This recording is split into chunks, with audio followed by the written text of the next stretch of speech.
Necromancers are an absolute fan favorite, covering all means of debauchery in the world of D&D. But in Baldur's Gate 3, there are a number of ways to build them, especially after patch 8.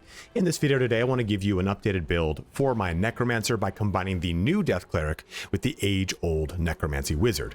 We'll be using the Cleric to further our necrotic damage and Wizard to give us some juicy undead summons. If this is your first time on my channel, the way I do this is by upfronting the knowledge in my videos. So with that being said, let me give you the leveling split. We'll start with one level of Cleric to turn on the Death Domain cantrips and medium armor proficiency, followed by another 5 levels of Death Cleric to unlock the ability to break necrotic damage immunity. Then we'll take 6 unbroken levels of Wizard for the better animate dead and summons. Keep in mind, you can swap this and go 1 Cleric, 6 Wizard, 5 Cleric if you want. This keeps us in medium armor, but makes it so we get access to better summons faster. So it comes down to you. Do you want necrotic damage immunity break first or better summons first? Depending on which one will determine the leveling split that you will choose. Lastly, like I said in the intro, there's a ton of ways to do this, and I deliberately chose to not take the Spore Druids because I wanted something with stronger summons. And I've also done a build like that before, and I think it's one that we see just too much, so I wanted to go a bit more conventional. But swapping Wizard with Spore Druid is absolutely a route you can take. But if that's all you want to know, please feel free to shut the video down. As always, I want to be respectful of your time. You can jump to any part of this video that interests you the most using the chapters about the timeline in the description, and you can find a link to this entire build in the description if you just want to read along. Before you head out, if you find the information in this video helpful, please don't forget to like, comment, and/or subscribe, as each one of those things helps me out in a huge way. Also, take a look at my Twitch linked in the comment and description, where I'll be streaming my new Pure Evil run using this build and more that I'll be uploading across the many days and weeks. Let's get started on my updated Necromancer build in Baldur's Gate 3. So before we get to the actual build, let me just quickly go over your spell levels, because this is going to help you out in determining what characters, how you want to approach things when it comes to that leveling split, right? We talked about Cleric, we talked about Wizard, we talked about Druid, and again, you can do stuff like Oathbreaker, Paladin, all sorts of different ways to do this. Now, I want to give a quick shout out to my buddy Remortis. He always helps me out with these builds. He also has a channel, and he's got a massive 2-hour Necromancy video coming out that's going to cover all the different variations of Necromancer that you can do. I'm going to link you to that video in the description. If it's not up yet, it'll just go directly to his channel, but when that video does go live, it will be linked directly. But since we're going to be playing with 6 levels of Wizard, we're going to get full Spellcaster spell slots, and then 6 levels of Cleric is going to get us up to level 6 spells. That's important for this, just to kind of understand the split. If I wanted to go Druid, we would get the same because Druid is a full-fledged caster. But for some reason, if I wanted to go with, say, a Paladin, keep in mind, if you went with Oathbreaker Paladin and did something like this, the aura Oathbreaker Paladin does not help out your animate dead. But I just want to talk about those spell slots because we will be getting 6 level spells, even though we're not going to 12 levels of Cleric or Wizard. We're splitting it, right? 6 and 6, but it's important to know that before we jump into the character creation. But when it does come to character creation, let's talk about our selections. Now, when it comes to race, of course, this is a single player narrative game, so choose the best race that makes sense for the way that you want to play this game. Here are some just standout options that are fun. Drow are always going to be good because they're my favorite race, and I'll never not recommend them. But they do have a lot of really fun narrative options and a single item in the game that is Drow specific. Another really good one here that I always like to push is the Gith. I do like the non-crackhead version of the female one, but either way, Gith are really fun here because they do have access to astral knowledge, giving you proficiency in all skills of a chosen ability. They get a mage hand, they get a leap. They have a lot of really fun, good cantrips, and a ton of armor that you're going to be able to take advantage of in this build or otherwise. Also, lastly, they have a ton of really fun narrative options to lean into. So you really can't go wrong with the Gith, even though they're just not, I think they're the ones that look one of the least played races. Gnomes are always fun because they have gnome cunning, so advantage on intelligence, wisdom, and charisma saving throws. You being a wizard mage, you'll have tons of intelligence and wisdom to take advantage of. Halflings are good too because of lucky. When you roll a 1 for an attack roll, ability check, or saving throw, you can reroll the die and must use the new roll. Any kind of wood elf, either half or full elf, does give you 5 increased feet of movement, which is really nice. And also when it comes to the other elves, the high elf, both what are these things called, full elf or half elf, what's important to know is you get a cantrip And the cantrip for the high elf specifically, is done off of intelligence. So if you want more cantrips, you'll be having a ton of them anyway. You'll pretty much get every single important cantrip. You can go with the high elf if you want an option. And another one that I always recommend is the Dragonborn. Having access to a fun breath attack that does scale with your level is cool. They look probably the coolest of any of the races. And this, the specific breath attack you get, the element that it's got, you will eventually, or you do also get, sorry, immunity to that subsequent element. So for example, here you are resistant to acid damage because your breath attack does acid. Now for our class, we'll of course be going with the cleric. Big one here with the cleric is that we're going to get access to inflict wounds. It's awesome because it's going to do a lot of really cool things as it synergizes with this build as we push through it. But it is a melee ranged spell, so we do have to keep that in mind, but it does 3 to 30 necrotic damage, which is always fun. Now for our subclass, we're going to choose the death domain. And from this, we're going to get access to Reaper. Your necromancy cantrips that only target one creature can target an additional creature. So to do this the right way, you'll have 3 cantrips to choose from as a cleric, and you'll get 1 cantrip as a death domain. To get all 3 of the necromancy cantrips online at level 1, you have to choose Bone Chill in this section, and then go back to here, and then you choose Bursting Sinew and Toll the Dead. Now we've got all 3 of them active, and that's awesome. Go with Guidance too, because it's just such a good ability. You're going to use it the entirety of your playthrough. Your deity is going to be entirely up to you and the roleplay for your character. Loth on a Dragonborn is hilarious. Now, as far as your background goes, please choose a background that fits the narrative and the RP you have in mind for this character. Are you a former soldier that has stumbled across necromancy? Are you a former acolyte that has left the church, the death domain, to really kind of further that pursuit into necromancy? I don't know. I'm not really a great D&D lore master, but I can tell you one thing. Choosing a fun background is a really great way to really enjoy your character playthrough, because you will get inspirations that match the way you want to play that character off that background. Those are re-rolls on any critical thing in the game. My min-max choice is always Guild Artisan, which gives us access to Insight and Persuasion, both of which are really good to have what's it called? What is that? It is a conversational skill. It is always a good thing to have. Clearly, I don't have conversational skills. As far as your spells go, you're definitely going to want to go with Inflict Wounds. And then from there, it's going to be dealer's choice of what's going to fit the build as far as the party you have in mind. Making it more of a ranged blaster character, you can go with Guiding Bolt. Doesn't necessarily fit the overall theme of the character, but who cares? It's a good ability. Command is really fun because it's a good enchantment ability, especially if you're going to go onto the Nautiloid ship and get that really fun and great sword. It's a cool one to go with. Bless is always strong. Bane maybe fits more thematically, both of which are great spells that you can use throughout the entirety of your playthrough. For our skills, though, you're going to choose, let's assume you went with Guild Artisan here. You'll have Persuasion and you'll have Insight. So from there, you can go with something like Religion and History. They're just going to help you out thematically with certain things in the campaign when you walk by maybe a painting or seeing a specific statue, whatever it is. Very rarely will you get any kind of conversational benefit from it, but it's a nice one to just kind of fall into RP wise if you don't already have a conversational skill. Getting Persuasion, Intimidation, or Deception online, if this is your face character meaning that it is the character that will be the main character, is always very important. But just kind of go with what fits the build or the party you have in mind. When it comes to your ability scores, this is going to be very cramped. So let's see how we're going to do this. I'm going to assume this is your face character, meaning it's the character you're going to, again, be your main character. We're not going to have any charisma in this build. I'm just going to be totally upfront with you. You can sacrifice points, and we'll talk about that in a sec. So our main spellcasting modifiers are both Wisdom and Intelligence. So we want to bring both of these up.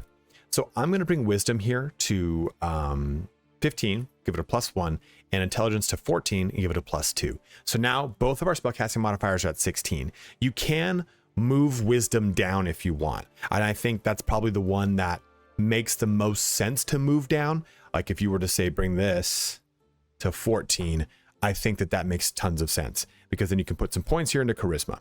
But I'm a necromancer. I don't maybe want to have the best conversational skills, so I'm going to go 16 and 16. That way I can cast both cleric and intelligence-based spells without having to worry about it. The reason I say you can really spare points in Wisdom is that the majority of the spells that you're going to be doing damage with are going to come from intelligence outside of something like Spirit Guardians. And Spirit Guardians, even if it gets resisted, will still do half damage. So you can still pull benefits out of it. Now for our Constitution, we're going to bring it to 14. This is going to help us out with our hit points as well as our concentration checks, which are Constitution checks. And then our Dexterity, we're going to bring to 12 because we are going to be using medium armor. This is the most that will really get the benefit out of it. You could sacrifice Dexterity if you want here, just you're going to have less initiative. So that means it's going to be a little bit harder to get in line with an actual turn. But 12, 14, 16, 16 is what I'd recommend. If you want to sacrifice some points, pull them out of wisdom and put them into charisma. You can bring that all the way down to 12 if you really want to. And oh, there we go. I don't know why I thought it was going to be that. So you could bring that down to 12 if you want to maybe go higher. It's really going to be dealer's choice at that point. If you're really worried about charisma, I wouldn't be. There's sometimes failing conversational checks is a really fun portion of the game because then it sends the narrative in a pretty set direction. But that is the ability split for this build. So for leveling up, we're just pretty much going to go have some fun going into Cleric. It's just going to be 6 straight levels of Cleric followed by 6 straight levels of Wizard. So let's have some fun with that. Jumping into level 2, we're going to get Turn Undead, but mainly we're going to get Channel Divinity, Touch of Death. When you hit a creature with a melee attack, you can use your Channel Divinity to deal extra necrotic damage. Now, melee is not going to be a focus of this build, but it's pretty easy just to simply use Booming Blade, a cantrip, to do that for us. But by and large, we are not going to be focusing on this feature. It is there, though, that we can take advantage if we so wish. The main thing we want is at level 6 Cleric. For prepared spells, like I said before, you're just going to kind of go with what's going to fit the overall party and how you want to approach it. There we go. So we'll jump here into level 3, and it's going to give us access to our level 2 spells here. There's not a lot of necromancy spells that you're really going to play with early in the game, and that's just fine. But using something like Spiritual Weapon is going to be pretty nice because this is a bonus action. So you can almost always have a Spiritual Weapon up. And the nice thing about the Spiritual Weapon is that it's just free. I guess you could say free focus for the enemy. They'll just attack it if it's close, and it frees you up to do more stuff. Another good one here is Hold Person. It's going to be useful throughout the entirety of your playthrough. We'll pop that in here. And Silence is also going to be pretty useful as well. Just keep in mind these are both concentration spells, so don't jam yourself up too much. And into level 4, we'll get access to another cantrip. Do with whatever works best for you. You know, again, it's always going to come down to what other people in your party have and what's going to make the most sense for you, and choose more spells. But now we get to choose our feat. So let's go into that section. So for our feat, they're pretty straightforward. We're only going to get access to 2. And I think you can do just simply ability improvement twice. The first one would be Wisdom because we're leveling up Cleric right now, right? So we might as well get the benefit of having higher Wisdom. Then once we go into our 4 levels of Wizard, we would go into +2 over here to Intelligence. So now it would be 18 and 18, both Intelligence and Wisdom, would give us access to more damage on both sets of our spells. Now, if you wanted to focus though, say, you know what, I've already eschewed Wisdom or eschewed Intelligence, I'm going to focus on the other to do the lion's share of my spell damage from that. I still think taking one ability improvement and putting it in that preferred ability is the best thing to do. And then from there's plenty of other ones you can go with. What I really like is something like, where is it? Elemental Adept. Your spells and attacks ignore resistance to a damage type of your choice. When you cast spells of that type, you cannot roll a 1. So focusing on something like cold, lightning, fire, acid to kind of add that as another element of damage you can do, I think is a really good idea. Because yes, we're going to be able to turn necrotic damage to have the same effect, right? It'll break through resistance. We don't need to worry about it. But this is a nice thing to have to add additional flavor to the build. Maybe you're like, you know what? I just don't want to focus solely on necrotic damage. And to be totally honest with you, there are so few necrotic damage modifiers in this game versus acid, cold, fire, and thunder. All of these right here, all 5 of these elements are benefited by so many different rings, amulets, chess pieces, gloves, so on and so forth. The list goes on. So turning one of these to become another elemental resistance breaker, I think is a really good choice for your second feat, which would come active here in your wizard levels if you're going through this as I'm doing it. You can go with something like Resilient if you want to get Constitution on here. that you gain proficiency in Constitution saving throws. That'll help with your concentration.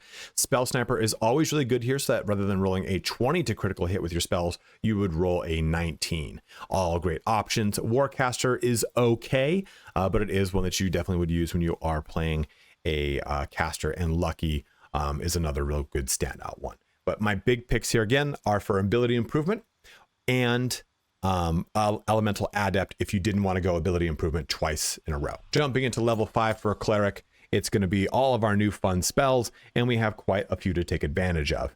So Glyph of Warding is just really good. You can jump into a bunch of different elements. It's one of my favorite spells in not just simply the cleric repertoire, but in the entire game. So definitely pick that one up. Another amazing one that we're going to want to focus on is Spirit Guardians. Call for spirits to protect you. Nearby enemies take 3 to 24 radiant or 3 to 24 necrotic damage. This will scale with the corresponding spell level slot that we use to cast it. So just getting access to it is going to be really good. Remember too, on save, targets will take half damage. It's a primary concentration spell that we're probably going to be using for this build, and I definitely recommend you focus on it because it gives us the ability to move around and then use inflict wounds in melee range, so on and so forth. So we feel a little bit more insulated because we're doing tons of damage with Spirit Guardians, followed by a wombo combo then of inflict wounds. And if we're in melee range, you can try to get your Channel Divinity active if you so wish. But one more level here into Cleric gets us our last ability and most important one, Inescapable Destruction. Spells you cast ignore resistance to necrotic damage. Now this isn't just cleric spells, it is all spells this character casts, from scrolls all the way up to being a wizard, a sorcerer, a paladin, a ranger. Doesn't matter.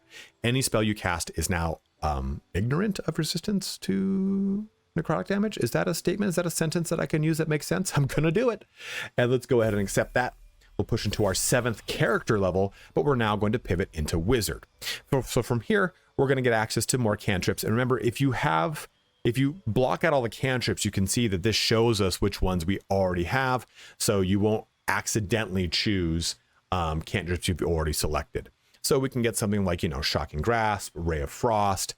Maybe if we went with one of those elemental add-ups, so we have a plan to do it, this would be a good time to pick up one of those elemental cantrips that would fall in line with it. Even too, Booming Blade is really going to be fun here too. I'll put it in just because why not? This isn't necessarily a melee build, but you have the opportunity to do it, especially if you look at Shadow Blade. But jumping into our spells, this again is going to come down to dealer's choice. Something like Mage Armor is probably not good for this build period because I'm not really focusing on not using armor, but I do have options for it. So Mage Armor can be useful, but I just think you're better off using it from a scroll rather than wasting a spell slot. By this point in the game, level 1 spell slots aren't as crucial, but nonetheless, it's there. Shield is always a good one. Tasha's Hideous Laughter is always really cool. Chromatic Orb, why wouldn't I? And then Magic Missile. Those are all some of the really good ones. Long Strider is really good to have if you don't already have it in the party already. And other fun stuff. I mean, I know people don't like Witch Bolt, but I like Witch Bolt. I don't know why I like it, but I like it. And you can also use something like Burning Hands to give you a little bit of stuff. False Life is one I don't always recommend because it has to scale with the level of the spell slot. So you risk just wasting a high level spell slot on a spell that is better off cast from a scroll as well. You'll get plenty of False Life scrolls. I think I have a playthrough with like 15 of them, so I wouldn't really worry about it. Also remember too, when it comes to temp hit points, you can only get temp hit points from one resource, and it will take it from the highest one. Meaning, if you have one temporary hit point out of 15 temporary hit points that you've put onto your character, and you go, oh, I want more temp hit points, I'll use this 7 temp hit points from False Life. The game will look at the max of the highest instance that you've got, meaning even if you only have 1 point of that original 15, the game will not let you overwrite it. So it's kind of a really tedious system. So we'll press that, we'll accept. We'll go into Wizard level 2 and we will choose our subclass of Necromancer. Primary feature of Necromancy here being Grim Harvest. Once per turn, if you kill a creature with a spell, you regain hit points equal to twice the spell slot level used, thrice if it's a Necromancy spell. So if you were to cast, a level 6 spell slot, it's going to give us back 18 hit points, which is cool, but a 2, 3, or 4, it's not going to give us a whole ton, right? So it's kind of a negligible benefit. It's going to be 6, 9, or 12 health. So by the time you have level 6 spell slots, it's not going to be a huge amount, but it is cool nonetheless. We want that level 6 ability more than anything. And we'll get more spell slots here. Just choose, oh god, I hate color spray. Just choose whatever makes sense for your selection. Remember, you're a wizard, right? So you're constantly looking to scribe your spells, not get them from your levels like a lot of other classes. So my choices here, again, are pretty negligible because you're going to be able to get access to scrolls, especially at the point you are in the game. You're in level 9. So we're getting access to things here, you might have already been able to scribe them into your spellbook by this point. So just keep that in mind, like I've said. But cool stuff here is mirror image because it does not require you to use concentration. It gives you a ton of armor class. Misty Step is a great transportation spell. Melf's Acid Arrow is just a really cool, fun one. Darkness is really cool as well. I do love Crown of Madness. I don't know, Cloud of Daggers is just so cool to me. Phantasmal Forces here. And of course, Shadow Blade. Shadow Blade is going to give us a ability to give us quite a good amount of melee damage if we need to tap into it. So do whatever fits the situation you have at hand. Level 4 is going to give us another cantrip, so choose one that fits. And then as well, we're going to get more level 2 spells, so we'll do those. And our feat is going to go right here into an intelligence one. Probably should have done an elemental add up to show that off, but hey, you know what? It's not a perfect video, clearly, because I'm making it. As far as our spells in this section go, counterspell, choose counterspell. For what I understand, there are very few counterspell scrolls in the game. So if you miss it, maybe you didn't get it, whatever it is, make sure you get counterspell on this character especially. Sometimes I talk about it not being a requirement because you might have better spellcasters to take advantage of. In this case, you are a spellcaster, so really lean into it. But some really cool ones here are Vampiric Touch, which will heal you, which is cool. Like touch an enemy to siphon their life and regain half as many hit points. For 10 turns, you can use Vampiric Touch again without expanding an additional spell slot. So what's cool about this is this will trigger with our ability to heal us when we kill things, and it is a necrotic spell, so we're already going to ignore resistance, as you can see here. So there's a lot of fun that we get to do with Vampiric Touch. So really pull that into the build. It also fits, again, thematically. Actually, no, I forgot. We get this innately from our level. You get Vampiric Touch innately from either the Cleric or the Wizard, and I can't remember. But this is going to depend upon, hey, what spell casting modifier are we leaning into? And then make the decision then from there, right? Like, hey, you know, I've already got this active on my Cleric. I've got 18 Wisdom. It's no big deal. I can skip it here. But, oh, I'm actually not going to be choosing Wisdom as a primary one. I want to be casting it with Intelligence. I'll pick it up here. So choose what makes sense for your ability point setup. Lightning Bolt's always really good. Blink is cool. Haste is amazing. Flight is always going to be great. Fireball is cool because it also targets take half damage even if they resist it. So keep those all in mind as you make your selection. And our final level here of level 6 gives us the most important ability here. Undead Thralls, additional Undead. When you use Animate Dead, you can raise an additional corpse. And Undead Thralls better summons. Creatures created with Animate Dead have additional hit points equal to your wizard level, and your proficiency bonus is added to their damage. So the reason here, just to close this section out, the reason we've gone ahead with 6 Cleric and then 6 Wizard is by the time we get this, our summons are going to be a little more impactful. We're already going to get Animate Dead as access from our Cleric. Cleric will get access to Animate Dead at level 5 from Death Domain. So we can summon things up already. And I did not mention that at level 5, and I probably should have. So we now, though, get better summons at a point in the game when it matters more. You have a little point in Act 2 where the majority of the time your summons aren't going to do anything because they deal necrotic damage like skeletons and zombies and whatnot. So this, at Act 2, you really want to try to break that necrotic immunity faster than having better summons, which aren't going to be able to do anything. So by the time you get this online, you're not even completed with Act 3, and you really get strong summons to finish off Act 3 in a real big boomy way. And on top of it, you've already been able to take advantage of summons up until that point, like I said, because you'll have Animate Dead through your Cleric spells already, and you could have scribed it early as well, right? It's just a level 3 spell. So it's why we chose Animate Dead.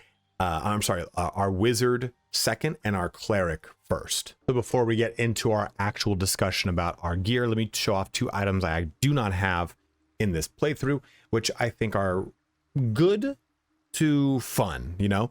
So our first one here is the Robe of Supreme Defenses. You'll get this at the very beginning of Act 3. Exquisite Focus. While concentrating, you add your spellcasting modifier to your saving throw and gain a +1 bonus to your armor class. Since we're going to be using Spirit Guardians, this is going to give us a ton of bonus to our spell save DC, and it looks really cool. It's a good robe. It's one that I wanted to point out that if you wanted to go the route of robes, it's a very good one that I think is better than I'm sorry, it's not to your spell save DC. I'm sorry, it's to your saving throws, just you yourself, not the ones that you're imposing upon the enemy when you cast a spell. I just think it's one that's really cool to give you tons of defense in a build that can use, of course, medium armor, but it's a real cool way to probably go a different route than just the Robe of the Weave, which is very recommended for just cloth casters, right? And another fun set of gloves here is the Abyss Beckoners. The wearer's summoned creatures have resistance to all damage except psychic damage. At the start of the summoned creature's turn, it must succeed a wisdom saving throw or be driven mad. So you get access to this in Act 1 in the Zentrum hideout. Zentrum, is that what the name of them? The hideout, I'll just say. And they're cool, they're good, you know, resistance to all damage except psychic is really strong, but you have to keep in mind it must succeed a wisdom saving throw. Zombies and skeletons, which you'll be summoning up initially, have very low wisdom, so they will fail this. Now, if they're up close and personal against an enemy, that's not too big of a deal, right? Because then they're just going to go mad and they're not going to attack allies because they're going to be around enemies anyway, so don't really worry about it. But it's just one that you need to be clever when you're playing with it until you get this helmet, which overwrites most of the benefit of it anyway, right? This is all undead within 20 meters, allied undead, are resistant to bludgeoning, slashing, and piercing damage. So this is all damage types except for psychic. This is just specifically bludgeoning, slashing, and piercing, but this is probably the one that you're probably going to deal with the most damage into these guys anyway. So I like this more. Now, it is worth noting too in this section, since I do not have it, I do not have the Warped Headband of Intellect. I don't recommend it for this build because I don't like taking a armor slot and locking it into one that needs to be there, right? So if you want to use this to keep your intelligence at 17, you have to have this helmet on. And there's a lot of really good helmets in the game. There's a lot of really good gloves in the game. That's why I don't use the gloves of dexterity in any of my builds. So I don't like using ability point centric items, but it's worth bringing up. People will bring it up because I know this is a really great way to skirt the ability heavy requirements of wisdom and intelligence. So if you want to go through with this, please by all means go through with it. I just like to use the resistance one here. And I guess on that same note, the gloves of dexterity, another big common one. Set the wearer's dex to 18. The enchantment has no effects if their dexterity score is higher without it, and attack +1. So these are two options that a lot of people take to circumvent really crowded ability score situations that allow them just to free one up entirely. So to talk about our weapons first, I want to just quickly go over these abilities because they're important. Vampiric Touch, Inflict Wounds, and Booming Blade are all, see what it says here, melee and attack roll. And I didn't really highlight this enough in the character creation. They are going to benefit directly from your ability. Oh, it's right here. Okay, no, it's not. It's right here. Your ability, Touch of Death. So whenever we use those abilities, you're going to get 7 to 29 additional necrotic damage. Well, yeah, you are. Yes, even though this isn't necrotic damage, it's still going to do more. And this is going to get disgusting. So just to show you, right? So this is going to do 3 to 36. And if I were to use like a level 6 spell here, and inflict wounds, it's going to do a lot. It's going to do 8 to 80, and it cannot be ignored. And then I can add more damage into it. So no matter what weapon we really focus on, we're going to use these abilities to augment any melee centric attacks we do. And since we're using medium armor, we can take advantage of them. So when it comes to our melee weapons, the focus that we're going to choose is on the Staff of Cherish. Necromancy. Creatures have disadvantage on saving throws against your necromancy spells. These are necromancy spells, both of them. So that is huge. In addition to Life Essence Harvest, when the wielder kills a hostile creature with the spell, they greedily absorb its energy and gain life essence. What the hell is that? Affected entity has absorbed a creature's essence. It can use that essence to cast any necromancy spell without consuming a spell slot. Any necromancy spell at all. So the Staff of Cherished Necromancy, you get it in Act 3. You make a beeline for it in Act 3 once you get into, once you finish Rivington. It is gonna just disgustingly inflate this character's capabilities, because you use this until their next long rest. So with one of the restrictions for this character is they only get one level 6 spell slot, and Animate Dead is a necromancy spell, so you can cast this souped up using these abilities. So it's a really important one because of the way that Spellcrux Amulet works, and I'll talk about that in a little bit. So this is our primary focus.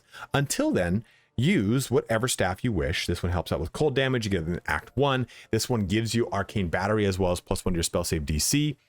This one here, Staff of Interruption, gives us Counterspell, a level 5 version of it, just a free cast, which is really nice. Even something early like the Staff of Arcane Blessing at the very beginning of the game is going to be nice because you're going to be able to use stronger blesses on your actual character, and you have a bound bless that you can take advantage of without using a spell slot. All these are really good options. Also, too, you can go with, did I not have it here? Brain can't see it. You can also go with Shadowblade, which is a great capability that you can go with. Let me just go ahead and pop that in there. There we go. I think we've seen a million. Oh my God, doing over there. I think we've seen a million builds right now using Shadowblade. I'm not going to use it for that same reason. And I've already showed you how Cherished Necromancy is just so good. But you can use Shadowblade up until that point if you want, to give you access to a really good short sword that can do plenty of psychic damage. But that wasn't the primary focus of this build. Just wanted to illustrate all those great ways they're really going to take advantage of things. Outside of that, though, let's talk about some gear. Now, we talked about weapons, might as well go into shields. The one I'm going to be focusing on here is Kethric's Shield, because it gives us a +1 bonus to our spell save DC and spell attack rolls, advantage on dex saving throws. It's also somewhat thematic here. It looks goddamn cool. But another early one you get in Act 2 is it gives us a level 1 spell slot, which you can sacrifice on something like Mage Armor if you're not going to wear armor. Just a low level spell that you don't really need the spell slot for. Also gives us level 3 version of Aid, which is kind of cool. Another one that you get at the very end of Act 1 is the Adamantine Shield, which gives you, it shuts down critical hits on you, and it's a pretty cool one that you can use defensively as you climb through Act 2. There's plenty of other shields that you can jump into. The Ironvine Shield is for druids, I apologize, but there's lots of them. Just choose one of those 3 if you want to go for a real good one, or just one that fits maybe a better theme you have in mind. For our helmet, we're definitely going to go with the Circle of Bones. Allied undead within 20 feet are resistant to bludgeoning, slashing, and piercing damage. Also, it gives us a level 3 cast of Animate Dead for free. You do get this at the end of Act 2, so it's a long time to turn it on, but it is a great one that you can get once you do turn it on. The Hood of the Weave is a great alternative here if you want to get one that's more geared towards spellcasting. You gain +2 bonus to spell save DC and spell attack rolls. Up until then, though, you can use any of the elemental specific wizard hats, like the one for frost that causes encrusted, the one for lightning, which helps with the thunder one for reverb, or the one for fire damage. Just use whatever helmet or hat fits with what you want, because remember, you can go up to medium armor in this build. The Fistbreaker Helm gain +1 bonus to spell save DC as well, and a +1 bonus to your initiative rolls. You'll get this at the very beginning of Act 2 as well. Into our chest piece, I am using the Dark Justiciar half plate. You'd probably want the purple version of this. The biggest thing here is this gives us advantage on saving throws that are Constitution. That's the primary reason I'm wearing it, and it's medium armor and it looks cool. You can wear any armor that you want. You can wear the Armor of Agility. You can stick with robes that all give you spell save DC. Whatever you think fits what you want to do it. Because like I said, we can do a Spore Druid here. We can do a Wizard here. We can do a Cleric. There's so many ways to approach this build, but I really like this look for the build. And the purple one is great. But even early ones, you can go with a Spider Silk Armor for that advantage on Constitution saving throws. It's a light armor instead, so keep that in mind. But in the well, you get the Poisoner's Robe, which is like thematically cool. I colored it green here to make it even look cooler. The Supreme Defense Robe to the Infernal Robes you get in Act 1 for killing Karlach. Those are all great. Act 3 options, though, you can go with the Armor of the Spore Keeper, even if you aren't going to go Druid. When the wearer deals the wearer gains a +1 bonus to spell save DC, and when dealing necrotic damage, they deal an additional 1 necrotic damage. It's not great, right? That's not a huge amount of points here. The big thing is you'd want the symbiotic entity imbuement for your Spore Druid, but if you wanted to, you could go with this. And then just a straight up caster, one that you'd go with would be Robe of the Weave for that +1 spell save DC. Whenever you succeed a saving throw, you get healed for 1 to 6, and also you get armor class of +2. So it does give you quite a bit of armor. Going into our glove options, early ones include stuff like the Bracers of Defense, but outside of that, I'd really recommend any of the casting ones that really can help you out. In Act 3, you get the Helldust gloves for +1 save, +1 bonus to spell save DC and attack rolls. Always really great there. Your weapons deal additional damage. Unarmed attacks do get more necrotic, but we're not doing that, unfortunately. But some of the casting gloves here, the Spell Might gloves, when casting a spell that requires an attack roll, you can take a -5 penalty to the roll to deal an additional 1d8 damage. So this helps us in doing a ton more damage to these two, Vampiric Touch and Inflict Wounds. And that's why I'm wearing them right now. But other ones you can go with too are the Quick Spell gloves. Cantrips that cost an action cost a bonus action instead. So now you're having your cantrips cost a bonus action, and if it's a Necromancy cantrip, it's targeting 2 targets. The Gemini gloves, cantrips targeting foes and allies can target an additional creature. The same target can be chosen twice. So if I were to put these on and go ahead and press this, you can see that we can still only target 2 targets. But if we now press it and I press it again, we still only can target 2 targets. So I wanted to bring that one up specifically because you do not get the benefit of your cantrips casting to 3 targets because you put these on. But your Ray of Frost will now target 2 targets. So I wanted to bring them up.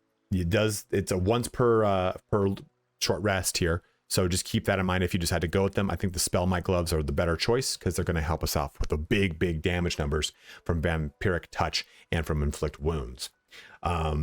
Into our boot options, we have got the Disintegrated Night Stalkers for Misty Step and can't be in web, ensnared, or entangled. Also, other options here are Boots of Striding for concentration, giving us momentum, and we cannot be knocked prone. You can use the Boots of Speed. Just use whatever boots kind of help you in the situation you need, either be mobility or spell save DC. Now, for our amulet, this could be a pretty jammed up one. It's going to depend on how you want to play the character. I'm using, in this case, the Amulet of Devout, +2 bonus to our spell save DC, and we get an additional Channel Divinity. So we get Channel Divinity charges of 3. They were punished on a short rest, so it's not too big of a deal, but it's nice to get 3 before having to jump into a short rest. Other options here are Khaled's Gift for +1 bonus to Wisdom. Misty Step Amulet, helpful. Moondrop Pendant, very early in the game you can get this for no opportunity attacks when you blow 50% health. Another cool one here is the Amulet of the Harpers, which gives a shield. There's the amulet that allows you to summon a raven. Oh no, those are gloves. Those are gloves that allow you to summon a raven. You can play around with any one of those. But the one I want to talk about is the Spellcrux Amulet. With patch 8, it used to be that you could cast a level 6 spell and then put the Spellcrux Amulet on, restore the spell slot, and then take it off. You cannot do that anymore. So if you want to use this spell slot restoration, to use your level 6 spell slot, you have to keep it on. You can keep it on until you use that restored level 6 spell slot again, and then take it off because it's once per long rest. But I just want you to know that is how that works now. For our rings, I've gone with the Ring of Free Action, so you can ignore difficult terrain and cannot be paralyzed or restrained. But I'm going to swap this with this one because I thought this was on. The Ring of Exalted Marrow. You never really get to use this one. I think it's really cool though. It's really fun. So for one, you get Ghoulish Touch. It's just another melee attack roll one here. And creatures have disadvantage on saving throws against it. Lash out with Deadly Claws and possibly paralyze the target. It's a free level 1 spell that you can cast. You don't have to worry about using a spell slot to do it. I really like it. But the big one I like is Exhort the Risen. Subjugate the undead with your commands. So if the undead target fails a wisdom save, you now have that undead target to yourself. It is yours. You command it. So that's why I want it, because it gives me another form of undead to command, quote unquote, summon, whatever you want to call it. So that's why I've gone with this ring over a lot of the other ones. Again, Ring of Free Action here, Ring of Mental Inhibition, which helps me when I'm dealing any kind of range damage. Crusher's Ring for movement. The Ring of Elemental Infusion. We don't want Elemental Infusion. That's for weapon. I meant the Necklace of Elemental Augmentation, which helps out with adding your spellcasting modifier to your cantrips. You can go with that one if you want. which is coincidentally right here. I'm not a hoarder. You're a hoarder. There we go. When one of your cantrips deals acid, cold, fire, lightning, or thunder damage, add your spellcasting modifier to the spell damage. So you can use that one if you want in this build. And lastly, we have our back slot. Cloak of the Weave, I think, is the best one, hands down. You gain +1 bonus to spell save DC, and you can absorb an element and then do that element damage back to things. So it's probably just the best one to go with. You can also go with the Cloak of Displacement at the beginning of the wearer's turn. The cloak activates, granting enemies disadvantage. So it's basically a free cast of blur on your target or on yourself, which is really cool. So you do have those two, but just having the higher spell save DC is always really nice. Range slot can be something like Darkfire Shortbow here for resistance to fire and cold damage. I wouldn't worry about this if you don't need to. Nymph Cloak is also another good one though, because it gives us Dominate Person. Now, person is not undead, right? It's a humanoid, but it's just another means of just, you know, evil necromancer controlling everything, Skeletor, whatever the hell. So there is that option if you want to go that way instead of having the Cloak of Weave on this character. But you can see with all this action on, our spell save DC here gets a +14 and a +14 in both regions. So that's what we really wanted for this character. And it wouldn't be a necromancy build if I wasn't talking about how to deal with your Animate Dead. So Animate Dead is a spell, obviously, and we have lots of different ways to deal with this. So one of the things I didn't bring up in the gear section on our ring, I deliberately skipped over it, is the Crypt Lord ring, which is going to give us Create Undead, a level 6 spell that we use once per long rest. It's a great way, and you get this from the same person that you're going to get the Staff of Cherished Necromancy from, but it's a great way to basically conserve this level 6 spell slot. Now, remember, with this staff, we do get the life essence that allows us to cast necromancy spell slots. So we want to try to use those as much as we can, rather than our actual spell slot, which we can use on other things, right? This level 6 spell slot, we can cast any one of our non-level whatever spells. So we'll talk about those in a little bit. So with this, we have Animate Dead. And Animate Dead at its base level can cast 3 skeletons. I'm sorry, level 3 is skeletons, which do ranged, they have bow and arrows, so they're ranged damage. Now, if I scale this up to level 3, you can see here, just the same one. It's going to have 2 targets. Then to 4, it will jump to 4 targets. I don't know why that bugged out there. It'll jump up to 4 targets. And then over here, this is the same thing, right? See how these say creates 3 skeletons, but because we are a wizard of necromancy, we get 4 targets. It just kind of bugs out there for some reason. Now it's the same thing here with zombies. We're either going to create 1, but actually 2, or 3 and actually 4. And then the other one we get is a flying ghoul and then a ghoul. So what you might think you can do here is just go crazy and use all of your spell slots. You can only have 1 instance of any one of the combination of these 4 up, meaning I can have 4 ghouls for my level 6 spell slot, or I can have 4 flying ghouls for my level 6 spell slot. I can't do both. I can't do a bunch from the level 5 spell slot and a bunch from a level 6. Nope, you can only get 1 source of undead from this spell, period. So let's summon up the let's do the flying ones. The flying ones are just kind of cool. We'll use our level 6 spell slot. Pull all these guys in. We have to use corpses here. And there we go. We've got them. Well, that create undead ability from our ring, let's go ahead and use that one too. Boom. And then there's a last ability that we can get. Stance Macabre. Create 4 ghouls that fight alongside you. So this is from the Necromancy of Thay. So we'll go ahead and cast that. They don't need to be corpses. And you can't control these ghouls, which is the difference between your Animate Dead, which you have full control over, and these, which you don't. But everyone benefits from your capability with your Circle of Bones here. We have our Mummy, which is going to have a multi-attack for things that have been frightened, and they can use Dreadful Glare to frighten things. And then they've got Rotting Fist. Drive your fist into a foe and possibly afflict them with Mummy Rot, which is pretty sick here. Your max hit points is reduced by 8. You cannot be healed. So it's basically like a free bone chill. Then for our Flying Bros, these flying ghouls, they have Devour, so they can eat corpses to then heal up. And they have got a Claw, which can paralyze here as well. And they also get Fly. So that's the big thing. They have really, really high mobility. And I believe the normal ghouls just have more health as a result. I believe so. Let me save this really quick because I don't want to have to go through all this again. But you'll notice that we also have our Animate Dead from another source. And I think it's from wherever it's from. But let me just show you, make my point here. If I go to just try and use this here, it unsummons my already summoned Animate Dead, right? And again, if I've got this one right there, I can't go ahead and do this.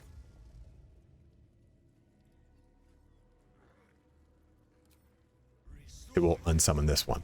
So just use Animate Dead wisely. Don't simply lose your summons because you didn't realize some were up, or don't you waste a spell slot there, right? Like our level 6 spell slot is now gone because of our choice of what to summon. But that's okay if you can kind of get things done right. Jumping into combat. Let's have some fun. I got pretty lucky with this initiative roll here, so let's take a look across the board. When it comes to, I guess we actually didn't. I've got to use all my my pets first, but you can see at the very top here, we're going to have all these flying ghouls and these flying ghouls and these flying ghouls, then Jahira and my mummy, and then this ghoul, and then I'm over here. So this gives you a sense of the amount of insanity that we can really get into with this build. And we haven't even talked about any of the spells that we're going to be able to tap into. So let's just go ahead and use these guys very quickly here. And I also turned on Spirit Guardians too, to kind of show how that works. So I'm going to try to save some of the stuff up here to show off in a second. So we'll use our fly, come over here with these flying ghouls. We're out of range of our undead ward. I realize that, so we'll kind of maybe fine. They're not going to do damage, and we're going to get close to them anyway. So we get to do a little bit of damage here and there. We'll fly over to this region. And remember, anywhere we fly, we're locking these things down. They're going to need to either disengage or really fear the wrath of an opportunity attack. We'll use, well, Devour we can't use right just yet. Just kind of hitting things here.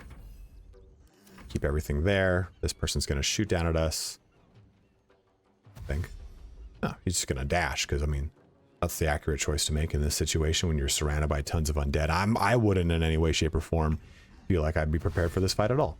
Now, remember, these ghouls we can't control. These are the ghouls from Dance Macabre. They're going to do whatever they want.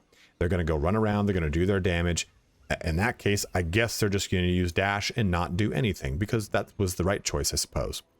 We're going to fly over here yet again.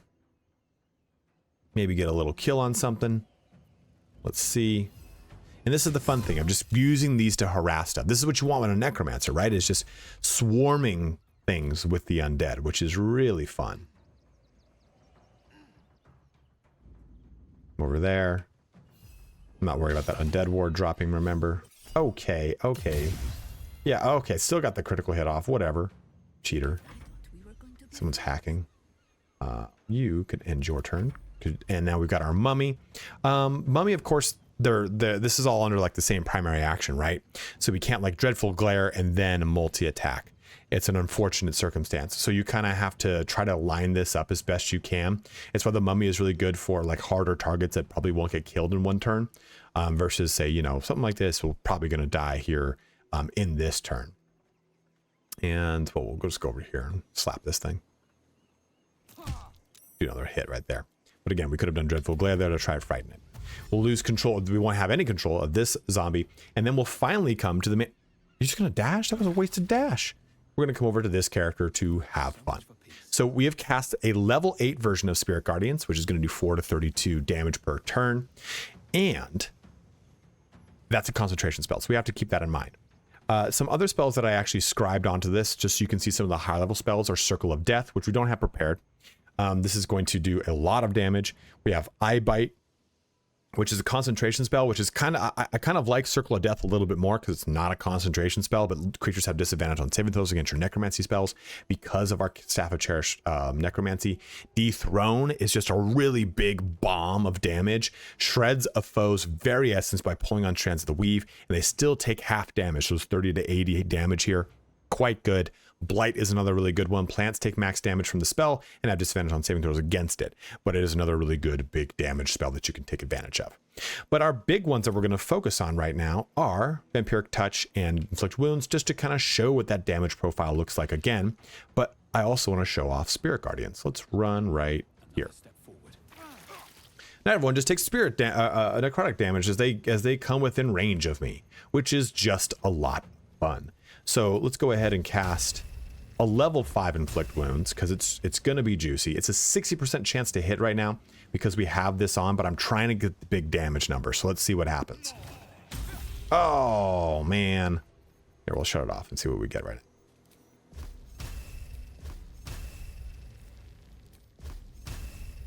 65%, not that much of a difference, but either here nor there, right? It's gonna be a miss. No, it's not. Yeah, boom, bam, bingo, bango, bongo. So you can see what happens. It's a big ton of damage. 27 damage plus 17 damage. We healed ourselves, which is cool and all, but we also got that life essence. So we can now use that life essence, consume the life essence that you have collected to cast any necromancy spell without consuming a spell slot. So I would use this to cast anything in this. This would include all of these big daddy spells if we wish. Now, unfortunately, I missed and I wasted one of my primary actions because I have a potion of speed to allow me to show off some of that additional capability here. But we can also, you know, just summon up one of these, just a crappy level 2 one, just kind of use it as just more bodies on the floor. And we can move to in range of stuff, putting more Spirit Guardians onto things. So have fun with this build. And I know I didn't show off big crazy stuff here because we got a little unlucky with that miss, but you can see at the same time that the potential for this build is really huge. You can do a lot of really fun necromancy damage. You can get a lot of spell slots through that Staff of Cherish necromancy. You have a ton of summons to take advantage of. You have a lot of survivability because we're going to be in melee range with, well, maybe not Vampiric Touch because of Spirit Guardians, right? But Inflict Wounds will just be one of our bread and butter capabilities in this entire build. And you can use it all the way from level 1 all the way to level 12 and have a lot of fun. You can use that Channel Divinity to really amp up the damage on it too, to really deliver more necrotic fun. And remember, you don't have to worry about the resistance to necrotic damage. You're going to be able to ignore it. So if you have other ways you'd approach this build, go ahead and let me know in the comment section below. There's tons of ways that you can do it.